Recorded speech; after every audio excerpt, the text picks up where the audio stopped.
Welcome back. I'm Bill. A while ago I made a video on the Canadian Coleman Company's Easy Light valves. They were introduced in 1973 and they ran the full run of lanterns from there until the Toronto factory closed in about 1989. I ran through the originals, the A, the B, the C, the D revisions, and we looked at the 325 and 625 valve, which was essentially the same as the 321C and 621D, but I didn't get into the 325A or the 625A. We've got a 325A right here from January of 1989, so this was made in the last year that the Toronto factory was in operation. It's different than the others, and it appears that toward the end of the Toronto factory's life, while they were making their own unique products, if you notice this is quite different from this. This follows the older Canadian design that began with the 335. The valves were using the design used in the States at the time. In fact, I've often wondered if they were simply importing the valves from the Wichita factory.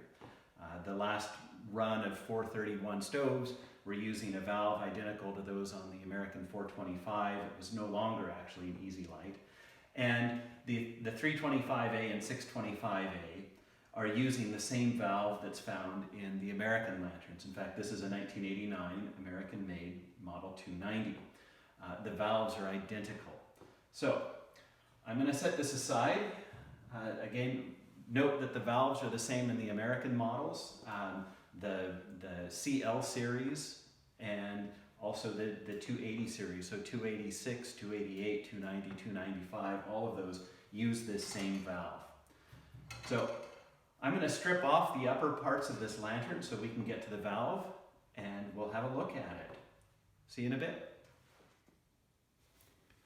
Okay, here we've got our Coleman 325 fount with the valve ready to be removed. Taken off the uppers. So I'll start by taking the knob off.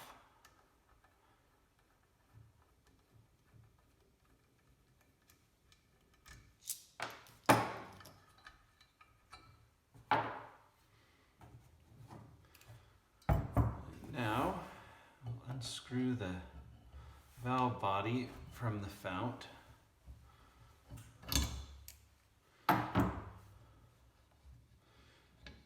This looks a little bit different than the American models that use the same valve, but what we're most interested in here is the valve itself.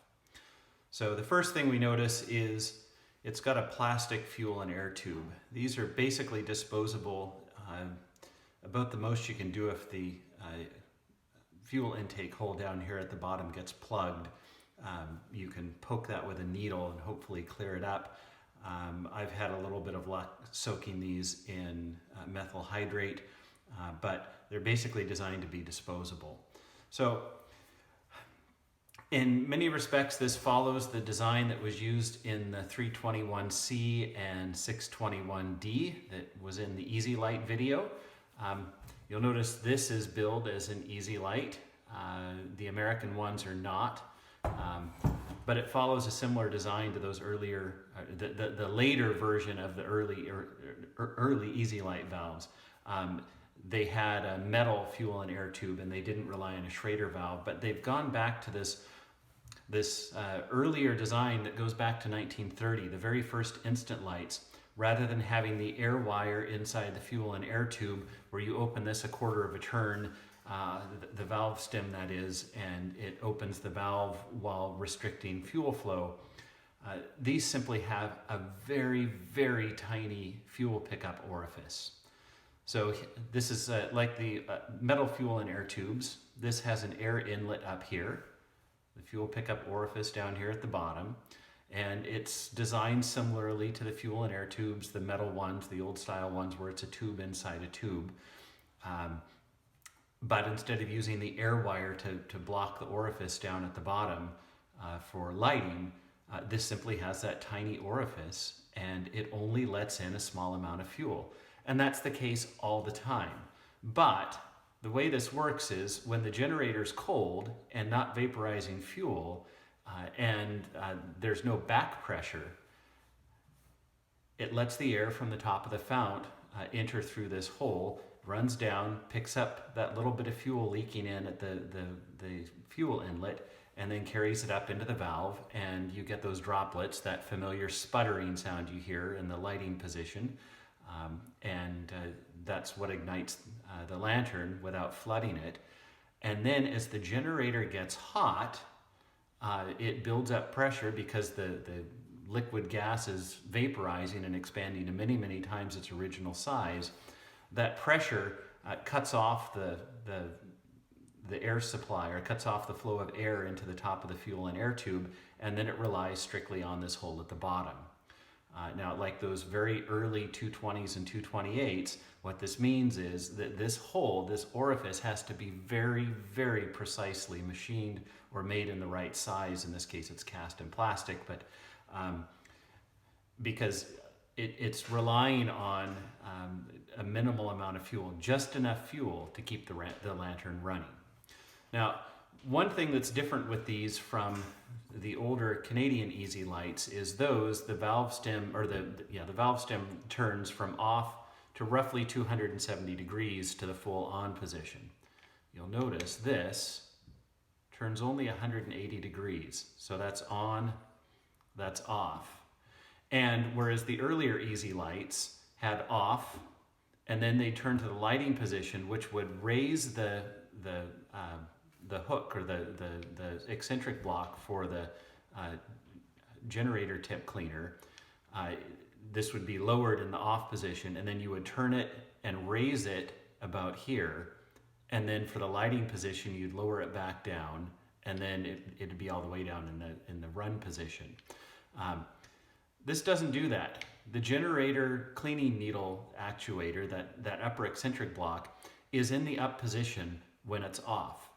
So you clean it by turning it back to the off position. As we go to the on position, the needle will be pulled back down by the eccentric block, and then we're in the run position here. Now, one of these things that you notice with these is their build is being adjustable. And in fact, if you look at the collar, it shows here's the off, and the cleaning position is going from off to on, and then you've got low intensity all the way up to high intensity. You want it in the high intensity position to light it, but you can turn the intensity back down. This is the same on the 321C and the 621D. And a lot of people think that what's happening is there's a Schrader valve in here, and that somehow the Schrader valve is opening and closing to restrict the fuel flow between the low and the high setting.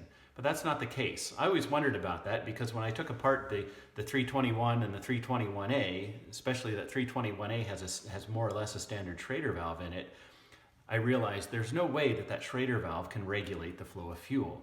Even when it's open, just the tiniest little bit, you've got enough fuel for the lantern to run at full brightness. And consider how tiny that orifice is. That's where your fuel's coming in. When the Schrader valve's open all the way, it could let in far more fuel than that. All it takes is a tiny bit of fuel getting past the Schrader valve. And then someone on the Coleman Collectors Forum posted the patent for this valve design. And in that valve design, it actually specifies and it shows that the brightness regulator, the intensity regulator, is actually the cleaning needle in the generator. So that's how you adjust the intensity. It's got nothing to do with the fuel seal point or the Schrader valve that's down here. It's all about raising that cleaning needle up into the orifice on the generator to restrict the flow of gas coming out. So in a sense, it's a marketing gimmick. These are no more adjustable than the old lanterns were, with the adjuster for the cleaning needle, the cleaning lever on the back of the valve. You could do the same thing with those, and this also explains why the adjustment for low intensity falls in such a narrow range. You would think that it would be a smooth adjustment back and forth on the knob if the Schrader valve were doing it, but it's not. So let's take a look inside of this. The plastic fuel and air tube has flat spaces, so you can put a wrench on it.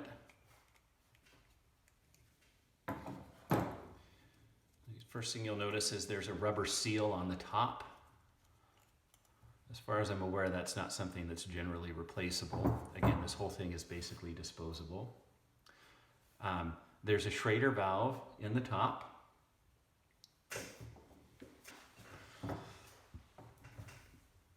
Schrader valve, well, if you've got a Schrader valve removal tool, I don't do these often enough to have one of those.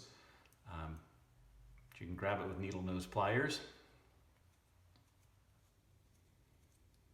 And it unscrews. Now, unlike the 321A and 621A, these are not a problem to remove. And as far as I know, it's a standard Schrader valve. It needs to be Viton so that it doesn't leak or doesn't break down with the fuel. This actually has the little nub on top still on it, unlike the 321A and 621A where you've got to file or sand off the nub on the top. So that just screws into the top of the tube.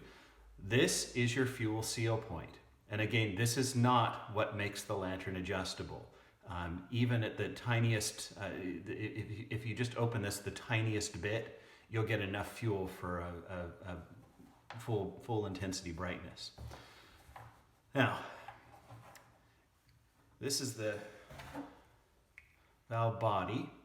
In the older Easy Lights, you had a spring clip or a retainer nut that held the valve stem in. These go back to an older design. This has a traditional valve stem nut on it, and there's a graphite packing cylinder in there. Since it's stuck in there, we can't get that out. I can't take it out to show you, but it's like a traditional on the Instant Lights. It doesn't rely on an O-ring on these. The valve stem itself is very similar to the other Instant Lights. For some reason, these have instead of I imagine the brass nub on these that engages the eccentric block, the brass nub on the older Easy Lights perhaps was prone to snapping off because brass is soft. This is steel. And there's a little stop ring here. The flat part goes against the packing nut. I'm not even going to try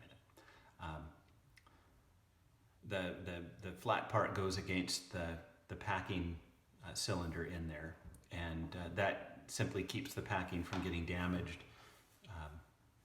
And it hits this shoulder here, so that keeps the packing in place. Now that we've got this out, the eccentric blocks drop out through the bottom. And this has a compound eccentric block going back to something similar to the 321 and the 321A.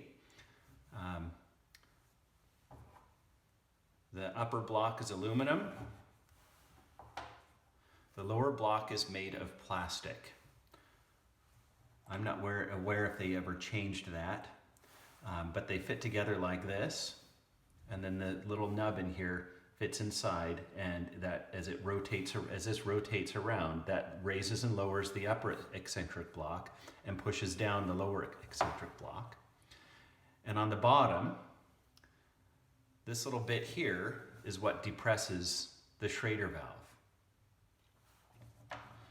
Now, because this is plastic, and I do not know why they made it out of plastic. I don't know if later on, I don't work on these newer lanterns very much. I don't know if later on they switched this to metal. I kind of doubt it, because these lanterns require a heat shield. Now, in the older Easy Lights from the 321B and the 621B on, they had similar heat shields. On the American versions of these, rather than having these two tabs that sit out or go out and are held down by the globe, it's like a tripod, but they've served the same function. The earlier ones had a heat shield, and I expect that was to protect the O-rings or the Schrader valves inside the valve so they didn't get too hot and cook.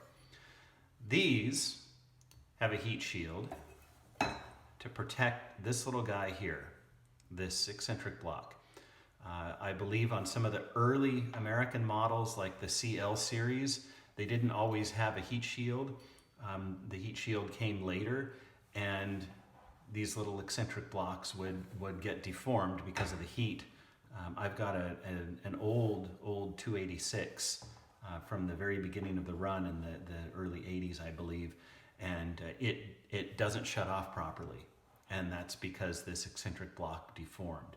You can buy new ones, but be aware, if you take it apart and don't put the heat shield back in, or if you've got one and it's missing the heat shield, you're going to run into problems because this little guy is going to get melted. So let's look at an exploded diagram like we did for the easy lights. This gives you an idea of what everything looks like, how it fits together. It's not that different. The big difference here is probably the plastic fuel and air tube and that it uses a standard Schrader valve. You can buy these Schrader valves from anyone who sells Coleman parts. Old Coleman Parts has them. They also have the plastic eccentric blocks. But you can take this down to an auto parts store and should be able to match it up with a Schrader valve that's designed for use with gasoline and make sure it's the right size. But these are less, I believe, less of an issue on the length because this isn't actually hitting anything in there. It's just opening up as opposed to the 321A and 621A where the precise length of the Schrader valve is of utmost importance. So that's the modern Easy Light valve. Again, this is found in the 325A and the 625A here in Canada. Those were the last of the lanterns made at the Toronto factory, and it's used in the CL series and the 280 series, 286, 288, 290, 295. I don't know if there are others or not, but they all use this same basic valve design. So, to put it back together, reverse, get that Schrader valve in there. It needs to be tight so that the outer ring seals in there. Now, eccentric blocks can be tricky. Remember, you want this nub on the valve stem going down here and interfacing with the eccentric block. So you want the eccentric block facing this direction. You can slide it in. The plastic one, the lower one, goes in like a Tetris piece. It just sits on top of that. Its tab goes up. And then, whoop, too far. You can tap that in and then push it back out until you can see the spot where that nub's going to go. Put it in there. When it snaps into place, that's good. Make sure that this upper block is doing its thing. Now we'll screw this in so the lower one doesn't fall out.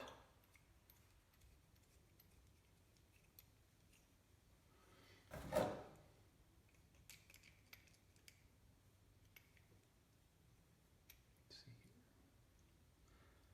going to be a little difficult to get the wrench on the flat part.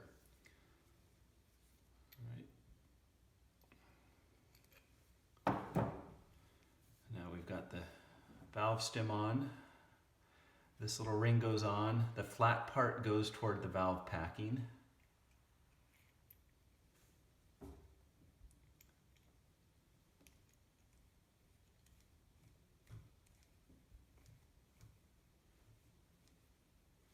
And we'll just tighten that up. Be careful when you tighten this up. Don't press this against your hand for leverage. You'll snap that fuel and air tube off. It's just plastic.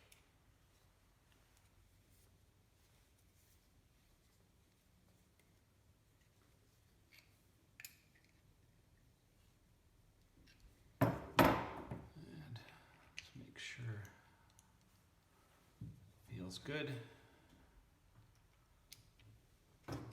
There's enough clearance on this that you can turn it in and out of the valve with the knob still on it, so I'll go ahead and put that on now.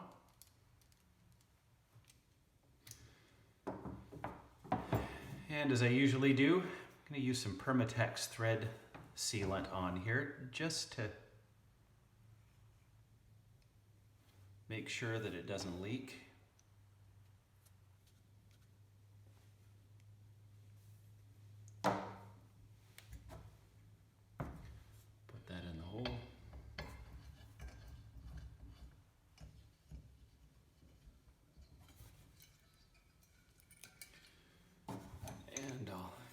larger wrench here. This will be fairly tight. Actually, that's pretty good. You want to line that up with the Coleman logo, and we're good to go.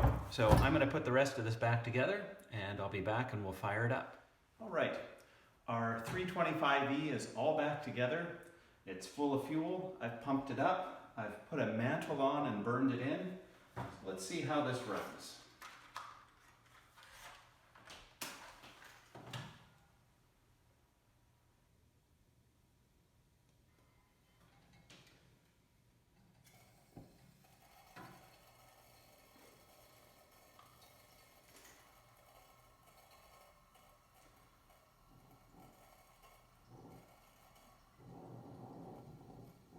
Warming up.